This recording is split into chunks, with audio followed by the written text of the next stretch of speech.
Pasok, manibagong araw. -20 ngayon. Kaya balot na balot. May nakasalubong akong deer. Pasok. Manibagong araw. Thank you, Lord.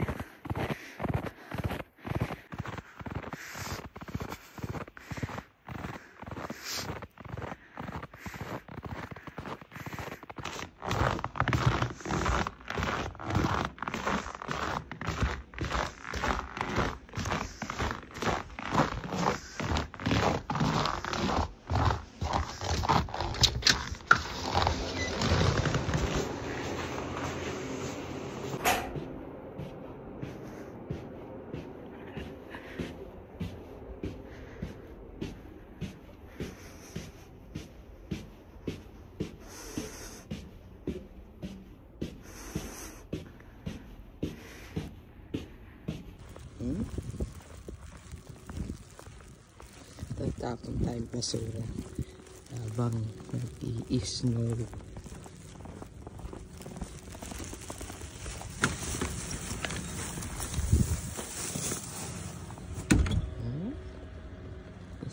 Snow.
Ito na nga guys, bago ko siya i-dispose, i-share ko sa inyo ang aking mga naipon sa nagdaang buwan ko dito sa Canada.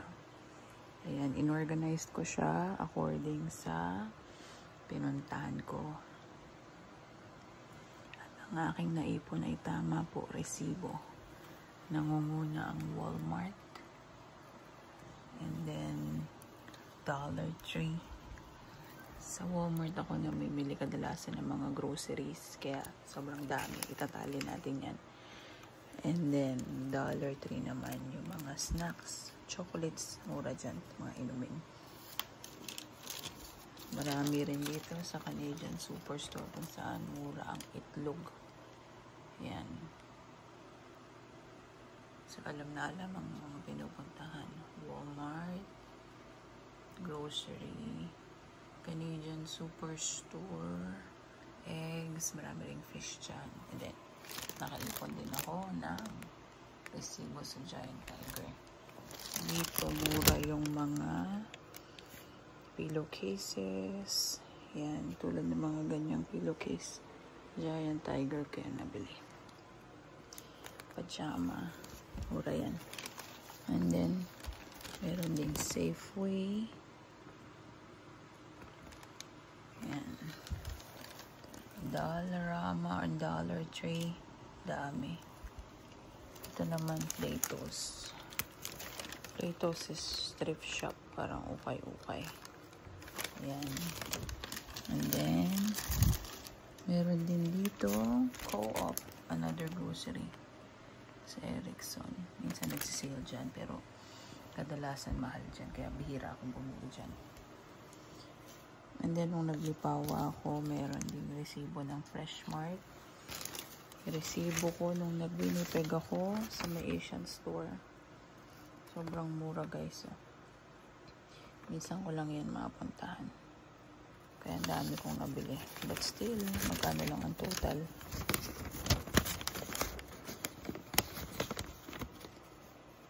Total of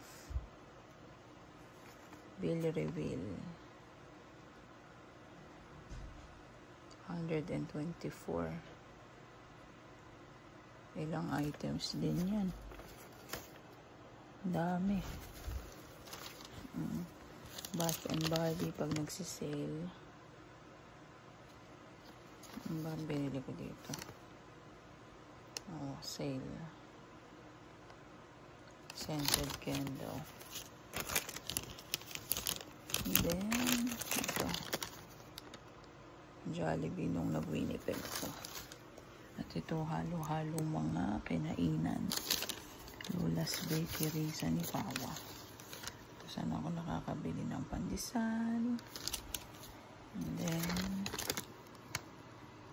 ito, Juice of Siam. Ito naman yung parang store sa Unanul. Binilang ko ng mga pangregalo ng Christmas.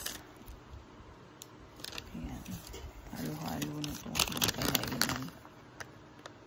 Pasgas, mura ang kape. Na masarap. Blue Notes. Pilihan din ang damit. Baker Mart. Bilihan ng alak. Ito yung pinili kong para sa boss ko. Yung black. At yung red naman pinasabay ng kasamahan ko. Yung pink Moscato sa akin yan. Gift ko sa sarili ko noong Christmas. Starbucks. No? Nag-Winnipeg ako. Dito yan.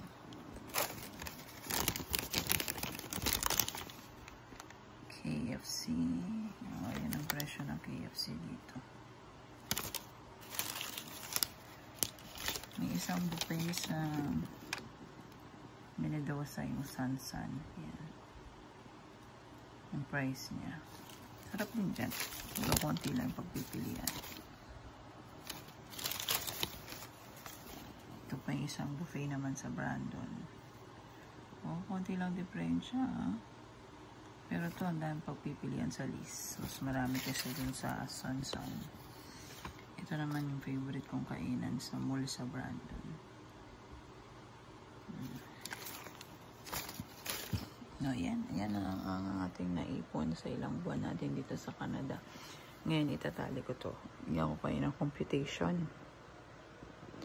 Para may comparison dun sa income versus expenses. At may idea kayo paano ako nagbabudget dito sa Canada. For now, for one person muna. Hopefully, within this year, pag nakuha ko na yung family ko, budget for family of 4 naman. Yan.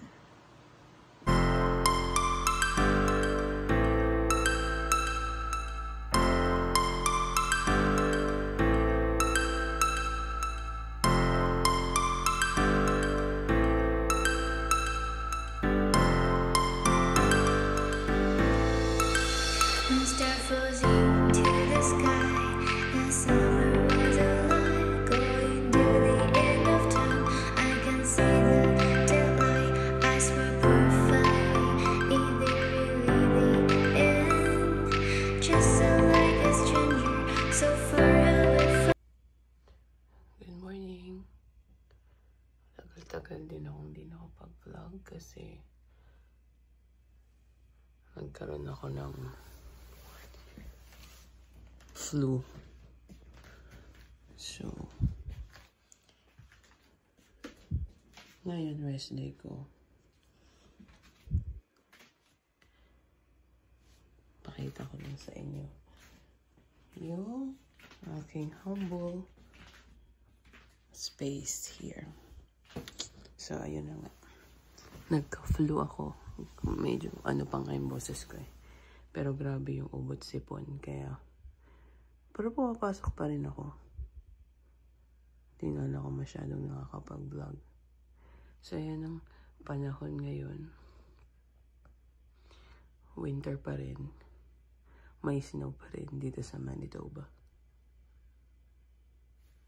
Ang hirap lang magkasakit dito guys kasi nasa rural area kami and wala pa akong sariling sasakyan kaya kung kailangan mong pumunta to see the doctor or sa ospital schedule ka pa ng ng excuse me sasakyan and driver to get there. And syempre, mag-wait ka. Part ng process yung waiting bago ka maresetahan ng gamot. Pero may mga over-the-counter meds naman na pwede mong bilhin or orderin online. Like ako, may dala akong gamot from the Philippines. Pero no, parang hindi umuobra yung mga Neosep BioFlu. Pero nagpa-flu vaccine din ako. Kaya lang nga, ang dami sa mga kasamahan ko yung mga nauna nang nagkasakit. Syempre, we work together, kaya hindi maiwasan yung possible exposure sa virus. But I am grateful that I am finally feeling better. Thank you sa Lord. Thank you rin din sa mga taong tumulong, nag-abot ng medicine. And yeah. So dahil I feel better now, unlike ng mga nakaraang araw na tulog lang talaga akong walang work, inom ng meds, tulog, rest. Ngayon medyo nagkaroon ako ng energy para releasein yung kwarto ko. So ayan ang aking view. I don't know how long this will last. Pero ang laki ng effect ng weather sa mood ng tao. Before, naririnig ko lang yung tinatawag nilang winter blues. But now that I'm here, somehow, medyo nakakalungkot ngayon ganitong weather. Lalo na nagkasakit ako. Sobra ko na-miss yung family ko sa Philippines. Yung aking asawa and 2 kids. Nagkasakit din sila. The same week. So it's really hard pagka may sakit sa family. But we thank the Lord for healing and for the medicine. Ito naman ang aking vision board, guys. Yan. Some of my favorite Bible verses. Yan ang number 1. Huwag natin yung kakalimutan. Look at this picture.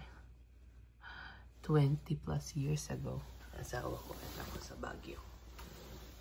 And yung mga daily reminders and affirmations of promises of the Lord. Kailangan ko yan.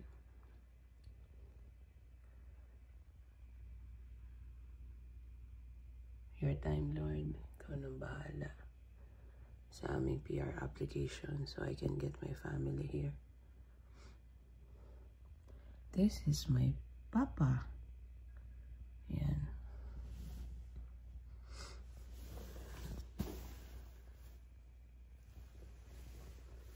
And ito ang aking bagong bed sheet. So nice. Nung dumating kami dito sa Canada, dahil nakatira kami sa staff housing, pinrovidean kami ng hotel ng mga pillowcase, bedsheet, puro puti. Pero yung mga discarded na from hotel, hindi na siya hotel quality, so may konting stain. Okay naman siya sa una, but pagkatagalan, ang hirap kasi maintain ng puro puti, lalo nung naglalagas yung hair ko dito dahil siguro ga-adjust sa weather at sa water. So, kitang-kita yung mga hair loss. Ngayon, na medyo nakakaluwag-luwag na, mga mare, nakakabili na. Mura lang naman to. I'll show you. Mura lang yan sa Giant Tiger. Nagsisale sila rin, parang nakakabili ako ng $9, $10, $12. Yan siya. That's my humble bed. Masarap talaga matulog sa bed na bago ang sheets. Yun. Ano na nga ba yung mga naipon ko dito sa Canada after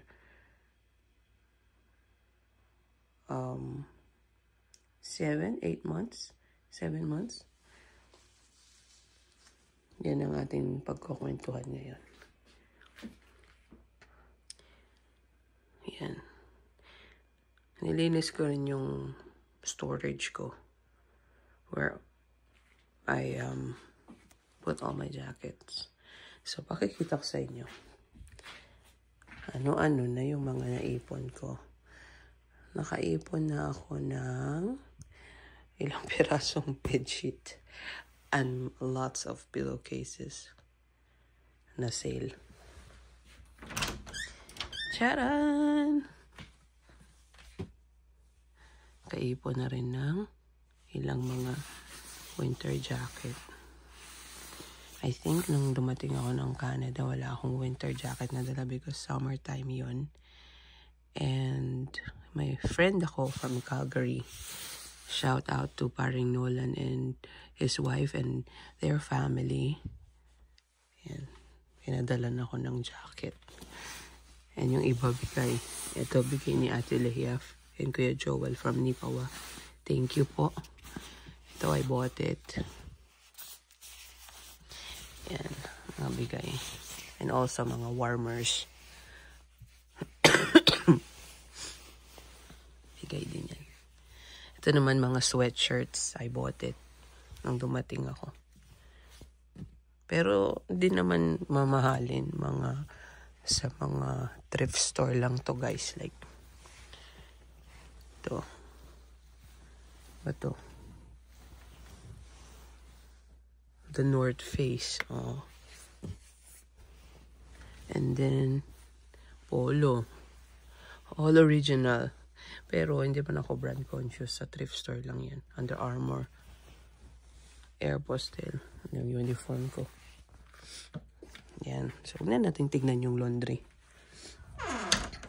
By the way, kasama rin to sa naipon ko. Nakabili ko ng walis, tambo, at dustpan sa table. Ito pa. Oh. Meron akong ilaw dyan. Courtesy of Temu.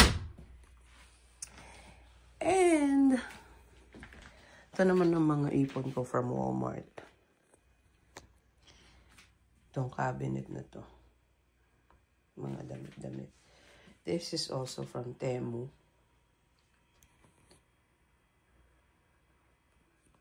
So, ayan na nga. Kasama rin sa mga naipon ko ang mga Bath and Body. Mahilig talaga ako sa pabango. So, I got a few pieces, few bottles for 1 week. So, iba-iba ng scents each day. Para hindi ka you won't go nose blind. Yan, tinatawag nila na maimin yung ilong mo sa amoy. Yan. Siyempre, vitamin. Kasama yan sa mga purchases. And, ito naman ay chest freezer. Sa Walmart yan binili. Yung electric pan, doon na yan sa room ko nung dumating ako. And meron ako ditong lagay ng rice sa Temu.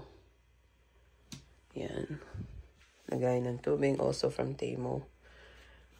And syempre, living alone here in Canada, I need to have air fryer para hindi prito ng prito sa oil. My own rice cooker and my own kettle. Importante yan pag mag-isa ka. Sama rin sa naipon ko ang books. Oops, huwag nyo nang tingnan yung piles of medicine dyan. Books, yan. Nakabili ko. And also, this one naman, kasi I eat inside my room. So that's, parang laptop table. Laptop bed table. At ito namang, I forgot anong tawag dito, pero upuan ko siya. Upuan tas storage din. So, ayun na nga. Yun ang some of the things na naipon ko sa ilang buwan ko dito sa Canada working as a housekeeper. And syempre because of my earnings, nakabayad na rin kami ng aming PR application. Nag-seek kasi kami ng consultant. So, may fee din yun. Medyo malaki din, guys. Yun. And, also, I was able to ayoko nun sanang i-mention, pero part din kasi ito ng earnings ko. I was able to purchase an iPhone for myself and for my husband. Share kami ni husband. Yun, and yun yung mga bagay na naipon ko so far. Habang andito ako nag-work sa Canada while waiting for the papers of my family.